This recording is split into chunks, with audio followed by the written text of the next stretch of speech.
Welcome back once again. आज हम अपने इस वीडियो में करेंगे class 7th English the English weaves book का chapter 10 the adventure of the blue carbuncle के क्वेश्चन आंसर्स। इस वीडियो में हम इसकी समरी और कुछ एक्स्ट्रा क्वेश्चंस भी देखेंगे और इस चैप्टर के एक्सप्लेनेशन के दोनों पार्ट्स का लिंक आपको डिस्क्रिप्शन में मिल जाएगा, तो आप दोनों पार्ट्स वहाँ से देख सकते हैं। तो चलिए वीडियो स्टार्ट करते हैं। Summary of the chapter. It is Christmas time in London. London में क्रिसमस का समय है। Doctor Watson visits his friend Sherlock homes and finds him examine an old black hat and talking about a strange case involving a goose. तो doctor Watson अपने मित्र Sherlock Holmes से मिलने आते हैं और देखते हैं कि होम्स एक पुरानी काली टोपी की जांच कर रहा है और एक अजीब मामले के बारे में बात कर रहा है जिसमें एक हंस भी शामिल है। Holmes explains that a man named Henry Baker had lost both his hat and a goose after being attacked by some ruffians on the street. तो शर्लॉक होम्स बताते हैं कि हेनरी बेकर नाम का एक व्यक्ति जिसने अपना हंस और टोपी कुछ गुंडों से झगड़े करने के दौरान सड़क पर खो दी थी। The goose was later brought to Holmes by a commissioner named Peterson, और जो हंस है वो पीटरसन नामक एक कमिश्नर को मिला जो बाद में होम्स के पास लाकर उसने दे दिया। When Peterson's wife cleaned the goose to cook it, she found a shining blue gemstone inside its stomach. Peterson की पत्नी ने हंस को पकाने के लिए जब उसे साफ किया तो उसके पेट में से एक चमकता हुआ नीला रत्न मिला। Holmes identifies it as a blue carbuncle. Holmes ने तुरंत पहचान लिया कि ये वही ब्लू कार्बंकल है। A precious jewel that was recently stolen from a countess of Morcar at the hotel Cosmopolitan. वही कीमती रत्न जो हाल ही में काउंटेस ऑफ मोरकार के होटल से चोरी हुआ था। A plumber named John Horner has already been arrested for the theft.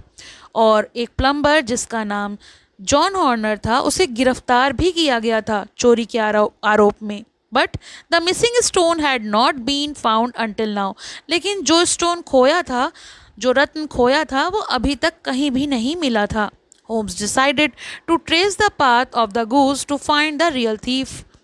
Holmes ने तय किया कि चोर को खोजने के लिए हंस के जितनी भी चीज़ें हैं, जो लिंक्स हैं, उनका वो पीछा करेगा और पता करेगा।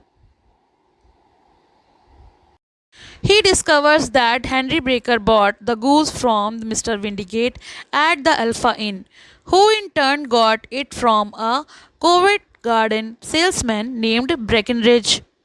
तो वो पाते हैं कि हेनरी बेकर ने उस हंस को अल्फा इन के नामक जगह से खरीदा था जिसका मालिक मिस्टर विंडीगेट था। विंडीगेट ने उस हंस को ब्रेकिनरिज से खरीदा था जो कि एक सेल्समैन था। Breckinridge had bought the geese from Mrs Oxford of Brixton Road, और ब्रेकिनरिज ने उसको मिसेस ऑक्सफोर्ड से खरीदा था जो कि ब्रिक्सटन रोड पर रहती थी। While Holmes and Watson are questioning Breckenridge, a nervous man named James Ryder appears. जब होम्स और वॉटसन ब्रेकिनरिज से प्रश्न कर रहे थे, पूछताछ कर रहे थे, तभी वहाँ उन्हें एक चिंतित व्यक्ति नजर आया जिसका नाम था James Ryder. Holmes recognized him as a hotel attendant who first reported the jewel theft. और होम्स ने उसको पहचान लिया, वो वही था जो होटल में काम करता था जिसने चोरी की रिपोर्ट की थी। Under Holmes' sharp questioning, Ryder confesses that he and Catherine Cossack, the Countess' maid, had stolen the jewel and hidden it inside a goose raised by his sister, Mrs. Oxshott. Unfortunately, the wrong goose was sold to the market and the jewel ended up with Henry Baker by accident. सवाल जवाब में rider टूट गया, उसकी हिम्मत टूट गई और उसने स्वीकार कर लिया कि उसने काउंटेस की नौकरानी कैथरीन कोसैक के साथ मिलकर इस रत्न को चुराया था। राइडर ने उस पत्थर को अपनी बहन मिसेस ऑक्सफोर्ड के एक हंस के अंदर छुपा दिया। पर गलती से वही हंस बाजार में बिक गया और अंत में हेनरी बेकर के पास पहुंच गया। Ryder pleads for mercy, saying he will leave the country and never commit a crime again. Ryder रोते हुए माफ़ी मांगता है और वादा करता है कि वो देश छोड़ देगा, दोबारा कोई भी अपराध नहीं करेगा। Holmes decided to let him go, believing that the fear and shame have already punished him enough. Holmes ने उसे पुलिस के हवाले नहीं किया और जाने दिया। He says that it is the season of forgiveness and that sending Ryder to prison would only turn him into a hardened criminal. क्योंकि ये क्रिसमस का समय था, क्षमा करने का समय था, तो राइडर को जेल भेजना सही नहीं था।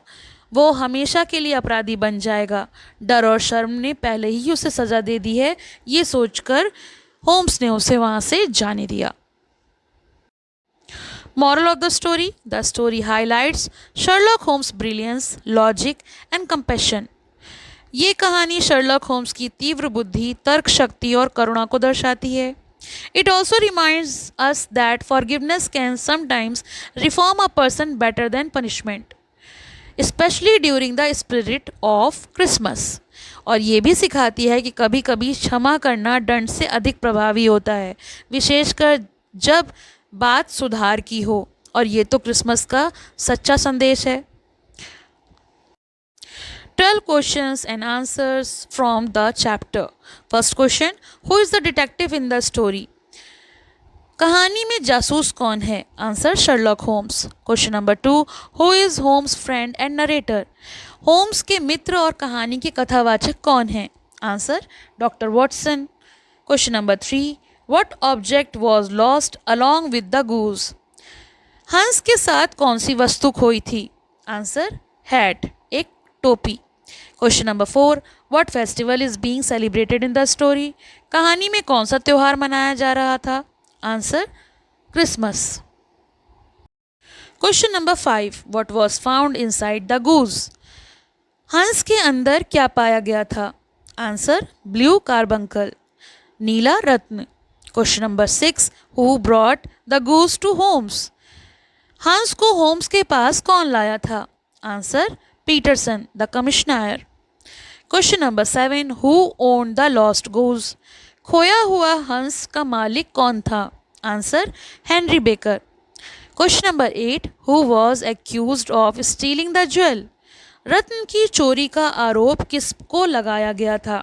Answer John Horner, the plumber. Question number 9, who was the real thief? असली चोर कौन था? Answer James Ryder. Question number 10, who helped rider steal the jewel? Ryder की चोरी में मदद किसने की? आंसर कैथरीन कुसैक ने। Question number 11, from whose hotel was the jewel stolen? रत्न किसके होटल से चोरी हुआ? Answer Countess of Morcar. Question number 12, what did Holmes decide to give Ryder instead of punishment? Holmes ने राइडर को सज़ा की जगह क्या दिया? आंसर फॉरगिवनेस, मतलब क्षमा। Answer the following questions. Question number A, list 3 features of the betrayed hat and their significance as Holmes paints his portrait of Henry Baker for Watson. तो 3 फीचर्स और उसके सिग्निफिकेंस बताने हैं हैट के। तो answer है first of all large size. सबसे पहले तो उसका साइज़ वो काफ़ी बड़ी थी। Henry baker had a large head showing he was intelligent. Henry baker का जो सर था वो बड़ा था, ये दर्शाता था कि वो काफ़ी ज़्यादा बुद्धिमान व्यक्ति था। Second, broken elastic and dusty. एक तो उसकी इलास्टिक टूटी हुई थी, पट्टी टूटी हुई थी और उस पर धूल थी। सिग्निफिकेंस है वह अपने पहनावे का अधिक ध्यान नहीं रखता था। He was not very tidy और careful about his appearance. Third one is marks of candle wax. टोपी पर मोमबत्ती के निशान थे। Answer his house did not have gas light. He lived modesty और वॉज पुअर। तो उसके घर में गैस लाइट नहीं थी, इसलिए वह साधारण जीवन जीता था। Question number B, how did Holmes deduce that Henry Baker was married? Holmes ने कैसे अनुमान लगाया कि हेनरी बेकर विवाहित था? Answer, because the head had not been brushed for a long time, क्योंकि टोपी बहुत गंदी थी और लंबे समय से साफ नहीं की गई थी। Holmes said that if Baker had a wife she would have cared for his things. Holmes ने कहा अगर उसकी पत्नी होती तो उसकी चीज़ों की देखभाल करती। So he concluded that he was once married but his wife had left him and he lived alone. तो उसने ये निष्कर्ष निकाला कि वो कभी तो विवाहित था लेकिन अब अकेला रहता है, उसकी पत्नी ने उसे छोड़ दिया है। Question number C, Peterson burst into Holmes apartment with something in his hand. What was it? Where was it found? Peterson Holmes के घर पर अपने हाथ में कुछ लेकर आए। वो क्या था और कहाँ मिला था? Answer, it was a blue carbuncle, precious jewel found inside the goose that his wife was cleaning. तो वो एक नीला रत्न था जो हंस के पेट के अंदर मिला था जब पीटरसन की पत्नी उसे पकाने की तैयारी कर रही थी, उसको साफ कर रही थी तब। Question number D, as briefly as possible, tell how the newspaper reported the carbuncle was stolen. संक्षेप में बताइए कि अखबार ने इस चोरी की घटना को कैसे बताया? Answer, the paper said that the blue carbuncle belonging to the Countess of Morcar was stolen from her hotel room and a plumber named John Horner had been arrested for the theft. अखबार में लिखा था कि countess of मॉर्कर का blue carbuncle उनके hotel के कमरे से चोरी हो गया है और जॉन ऑर्नर नामक एक प्लम्बर को चोरी के आरोप में गिरफ्तार किया गया है।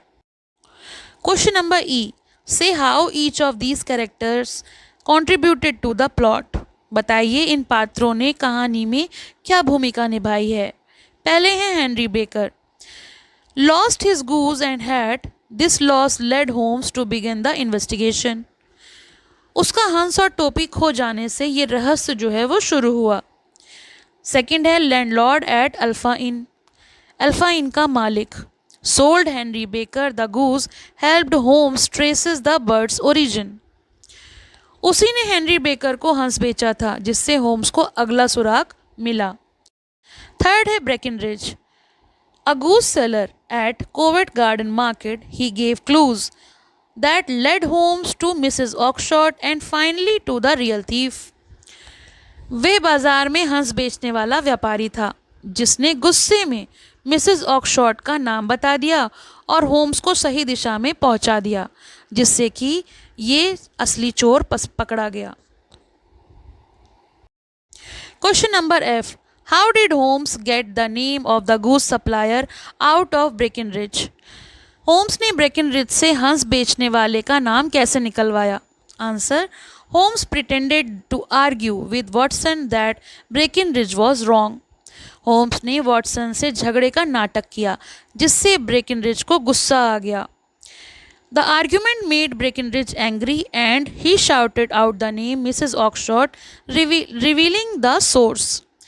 और उसने गुस्से में मिसेस ऑक्शॉट का नाम बोल दिया जिससे कि उसका पता चल गया। Question number G, who had told Ryder about the stone in the countess room? Ryder को काउंटेस के कमरे में रत्न होने की बात किसने बताई थी? Answer, Catherine Cusack, the maid of the Countess of Morcar. Countess Morcar की नौकरानी जो थी जिसका नाम था कैथरीन कुसैक, उसने रत्न के बारे में खबर दी। Question number H, how is the first and last sentence of the story connected? कहानी का पहला और आखिरी वाक्य कैसे जुड़ा हुआ है? Answer, the story begins with a simple hat and goose and ends with the discovery of the blue carbuncle inside the goose. The small mystery at the start leads to solving a big crime. कहानी की शुरुआत में टोपी और हंस के जिक्र होता है, अंत में हंस के अंदर नीला रत्न मिलने का रहस्य सुलझता है, यानी एक छोटा सा मामला बड़े अपराध से जुड़ जाता है। तो ये तो हमने इस चैप्टर के क्वेश्चन आंसर्स करे, वन वर्ड करे, समरी करी। इसके थिंग एंड आंसर का मैं एक अगला वीडियो बना दूंगी, तो आप उससे देख सकते हैं, उसका लिंक भी आपको डिस्क्रिप्शन में मिल जाएगा। Thank you for watching, have a nice day. पसंद आया हो तो लाइक करें, शेयर करें और चैनल को सब्सक्राइब करें।